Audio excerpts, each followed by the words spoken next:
እናንተም የምራሞት ነበር ማለት ነው። አሞኛል ፔን እየተሰማኝ ነበረ ብሎ ነበረ ማታ። እመቤቴ ቅድስት ድንግል ማርያም ምሕረቱን ትላክል ካፍቅ ሁሌ የማጠፋዋ ማለት ነው። ምሕረት ቸርነቱን ትላክል። የእውነት በምን ጊዜ እታመማለሁ አይባልም። ምን ጊዜ ወይም መቼ በምን ሰዓት እሞታለሁም እኮ አይባልም። ሞት በቀጠሮ ቢሆን ማንንም ሰው በህይወት አይኖርም ነበረ። አንደኛው ጭንቀት ይገለው ነበር ማለት ነው። እና ዲር ጋድ ታንክስ ኤቭሪቲንግ ብለዋል። እግዚአብሔር ይመስገን ስለ ሁሉም ነገር የሰጣችሁም ያልሰጣችሁ የሆናችሁ ያልሆነውም ኤቭሪቲንግ ማለት ነው። እግዚአብሔር ይመስገን ብላችሁ አመስግኑ። እግዚአብሔር ይማር። ጭንቀትም ራሱ እኮ እንትን ይላል ማለት እንትን ያሳምማልና እንግዲህ እናንተ ልጆች ገና ከዚህ ጀምራችሁ እየተጨቃጨቃችሁ እኔ እንጃ። ለማንኛውም የድራማው መጨረሻ ተፈጸመ። አይወብሶ የዛሬ ይሆናል። ሄኒና እንትና ታርቀዋል። ትላንትና ያው ስማቸው የሚያጠሩበት ነው። ሁለታቸውም ያላቸውን አላደለ ምን ያህል እንደሚተማመኑ እናንተም ወንዶቹ ስንቶቻችሁ በእንደዚህ አይነት ቦታ ስንቶቻችሁ ታልፋላችሁ?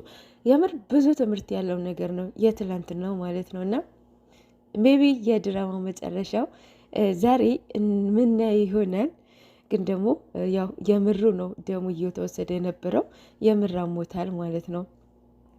እመቤቴ ምሕረትን ትላክልን፣ ሰላሙን ትመልስላችሁ። እግዚአብሔር የፈቀደው ነው ሁሉን ነገር የሚሆነው።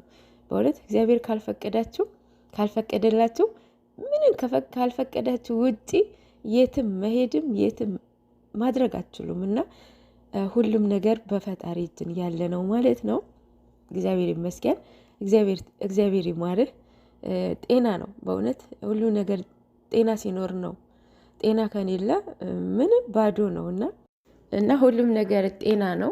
እኔ እንጃ እኔ በዚህ ሳምንት ውስጥ ትንሽ አሞኝ ነበረ። የእውነት ስትያዙና ጤነኛ ሆናችሁ ስትሰሩ እኩል አይደለምና ሰው ሀገር ነው መተኛት የለ ምናምን ነገር ብዙ ሳይድ ኢፌክት አለው ማለት ነው። እና ጤናችሁን አስቀድሙ። እና እነዚህም ልጆች በጸሎታችሁ አስቧቸው። ከመሳደብ ማቆጠብ የእውነት ተቆጠቡ።